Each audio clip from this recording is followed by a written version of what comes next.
أعوذ بالله من الشيطان الرجيم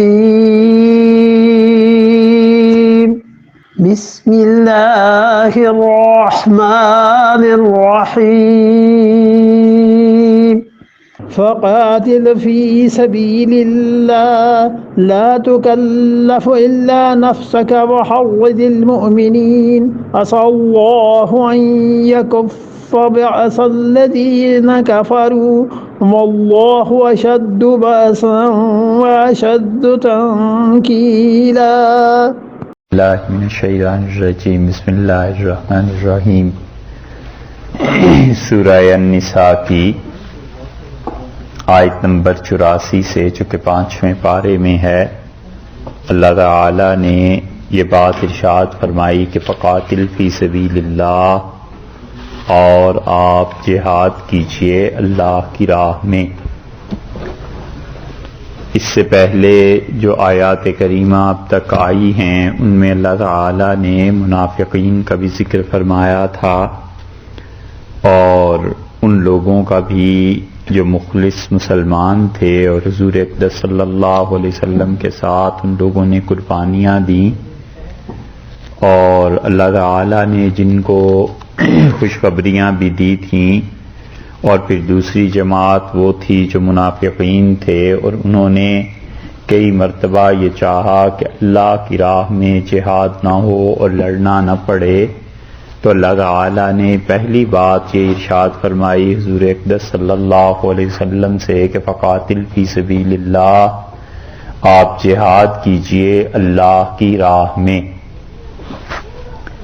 تو اللہ تعالیٰ کی راہ میں جہاد کرنے کے معنی یہ ہیں کہ کوئی اور آپ کے ساتھ چلے یا نہ چلے، کوئی اور آپ کی بات مانے یا نہ مانے، آپ اپنی جان کے پابند ہیں کہ آپ اپنے آپ کو اللہ کی راہ میں لڑنے کے لیے تیار رکھیے. اور یہ کیفیت اللہ کے اچھے بندوں کے ساتھ پیش آتی رہی ہے. حضرت موسیٰ علیہ السلام کے ساتھ تو اتنی زیادہ بڑھ گئی تھی کہ ان کی قوم نے بھی جہاد کرنے سے انکار کر دیا تھا، اور حضور اقدس صلی اللہ علیہ وسلم کے ساتھ تو یہ بات نہیں ہوئی، کیونکہ کفار اور منافقین اور یہ لوگ تو جہاد سے، کفار تو خیر خلاف تھے، منافقین جہاد میں نہیں آ رہے تھے. اور صحابہ کرام رضی اللہ عنہم نے رسول اللہ صلی اللہ علیہ وسلم کے ساتھ مل کر کافروں کا مقابلہ کیا. تو زور اس بات پر دیا جا رہا ہے کہ دین کا جتنا کام انسان اپنی ذات کے اعتبار سے کر سکتا ہے اتنا تو کر لے، اور جو کام دوسروں کا ہے وہ دوسرے کریں. اگر نہیں کرتے تو پھر انسان انہیں ترغیب دلا سکتا ہے. یہ نہیں ہو سکتا کہ انسان ان لوگوں کو مجبور بھی کر لے. اس لیے ارشاد فرمایا کہ آپ کیا کیجئے، فقاتل فی سبیل اللہ، لڑیے اللہ کی راہ میں. لا تکلف الا نفسک، اور آپ پر کوئی ذمہ نہیں، لا تکلف آپ کی ذمہ داری نہیں ہے، الا نفسک سوائے اپنی جان کے، کہ آپ اپنی جان کے مکلف ہیں، اور آپ کو اپنی جان سے تو جہاد کرنا ہی ہے. باقی اور لوگ نہیں چلتے آپ کے ساتھ کوئی حرج نہیں ہے، لیکن آپ کو اپنی جان کا خیال کرنا ہے، اور وہ یہ ہے کہ اللہ کے راستے میں لڑیے. وَحَرِّضِ الْمُؤْمِنِينَ، اور تاکید کیجئے مسلمانوں کو. جن لوگوں نے اس آیت کریمہ کو لیا ہے ان صحابہ کرام رضی اللہ عنہم کے بارے میں کہ حضور اقدس صلی اللہ علیہ وسلم نے 1 سال کا جو وعدہ فرما لیا تھا غزوہ احد میں. آپ کو یاد ہوگا کہ غزوہ احد کے جہاں واقعات آئے ہیں ان میں آتا ہے کہ انہوں نے چیلنج کیا اور انہوں نے کہا کہ اگلے برس پھر ہم لڑنے کے لیے آئیں گے، اور رسول اللہ صلی اللہ علیہ وسلم نے اسے قبول کر لیا تھا.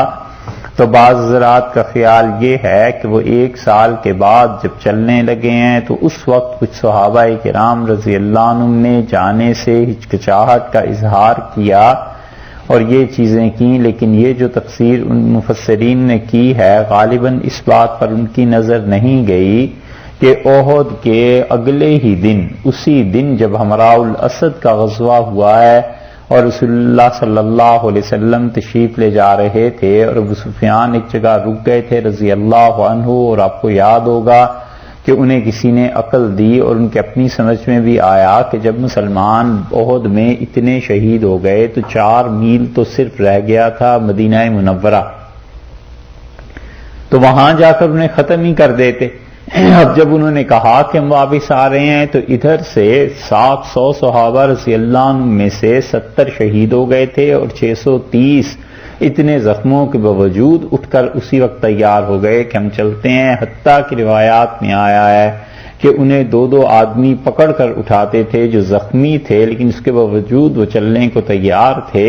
تو جو لوگ اس وقت اتنے شدید حالات میں بھی جہاد کے لیے تیار تھے، یہ کیسے ہو سکتا ہے کہ رسول اللہ صلی اللہ علیہ وسلم نے بعد میں انہیں کہا ہو اور وہ جہاد پہ نہ جائیں؟ اس لیے یہ معلوم ہوتا ہے کہ حضور اقدس صلی اللہ علیہ وسلم کو ترغیب کے لیے ارشاد فرمایا گیا کہ حرض المومنین، ایمان والوں کو تاکید کرتے رہیے جہاد کی، کہ وقتی طور پر اگر دل میں وہ جذبہ ٹھنڈا ہو گیا ہے تو بھی وہ جذبہ قائم رہے، اس لیے کہ ابھی تو بہت کام باقی ہے۔ حرض المومنین، ایمان والوں کو کیا کیجیے؟ تحریض کہتے ہیں عربی میں کسی چیز پر توقع دلانا، کسی چیز کے فوائد بیان کر کے اس کام کرنے کے لیے لوگوں کو آمادہ کرنا، لوگوں کو ابھارنا۔ تو آپ ابھاریے لوگوں کو اس بات پر کہ وہ خدا کی راہ میں لڑیں، اللہ اور عین ممکن ہے، قریب ہے کہ اللہ تعالی۔ یہ اللہ کے لیے جب ایسے الفاظ استعمال ہوتے ہیں کہ لعل، شاید کہ اللہ تعالیٰ ایسے کر دے، اور اللہ قریب ہے کہ اللہ تعالیٰ ایسے کر دے، تو اس کا مطلب ہے یقینی طور پر ایسے ہو جائے گا، کیونکہ اللہ نے یہ الفاظ نازل کیے ہیں ہمارے سمجھانے کے لیے کہ تم لوگ اپنی زبان میں چونکہ ایسے بات کرتے ہو اس لیے تم اس کو ایسے سمجھو، مگر اللہ کے ہاں جو باتیں ہیں وہ یقینی ہیں۔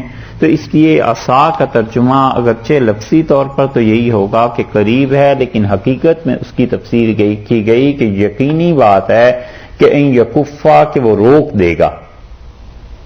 کون روک دے گا؟ یعنی اللہ تعالیٰ روک دے گا۔ کفا کسی چیز کو روکنا، یکفا، اور اللہ تعالیٰ بند کر دے گا، روک دے گا۔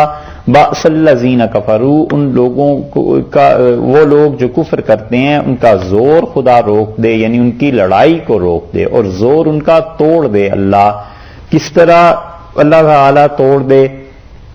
کافروں کا زور مسلمانوں کو فتح دے کے ان پہ، جیسے کہ فتح مکہ میں ہو گیا ہے، یا اللہ ان کافروں کا زور توڑ دے گا، یعنی مطلب یہ ہے کہ ان کو پے در پے جہاد کے علاوہ بھی اتنے نقصان پہنچیں گے کہ وہ لوگ ختم ہو جائیں گے آپ لوگوں کے مقابلے میں۔ اس لیے ایک ترجمہ یہاں یہ بھی کیا گیا ہے کہ اللہ انہیں لڑائی سے روک دے گا، اور اسی لیے جب یہ غزوہ خندق سے واپس گئے ہیں تو رسول اللہ صلی اللہ علیہ وسلم نے بڑی خوشی سے لوگوں کو اطلاع دی، اور آپ نے فرمایا کہ اس سال کے بعد اب یہ کبھی نہیں لوٹیں گے، بس اس سال کے بعد ہم پہ حملہ نہیں ہوگا اور تم ہی لوگ اب حملے کے لیے جاؤ گے۔ تو اور واقعی یہی ہوا ہے، حضور اقدس صلی اللہ علیہ وسلم کی بات آخر اللہ کی وحی تھی، کیسے پوری نہ ہوتی؟ تو وہی کچھ ہوا کہ اس کے بعد مسلمانوں کو کسی جنگ کا سامنا ان کفار مکہ سے نہیں کرنا پڑا، بلکہ اس کے بعد ہوا یہ کہ 6 ہجری میں حدیبیہ کا معاہدہ ہو گیا، 7 ہجری میں مسلمان عمرے کے لیے چلے گئے، 8 ہجری میں مکہ مکرمہ فتح ہو گیا، اور کوئی جہاد کے نام کی، یعنی ان کافروں سے جو مشرکین مکہ تھے مسلمانوں کو جہاد نہیں کرنا پڑا۔ تو اس لیے فرمایا ہے کہ عین ممکن ہے کہ یقیناً اللہ کیا کرے گا؟ بند کر دے گا اس لڑائی کو، کافروں کے زور کو توڑ دے گا۔ اور دیکھو واللہ اشد بأسن، اور اللہ بہت شدید ہے، سخت ہے، کس چیز میں؟ بأسن، لڑائی کرنے میں، اللہ لڑنے میں بہت سخت ہے۔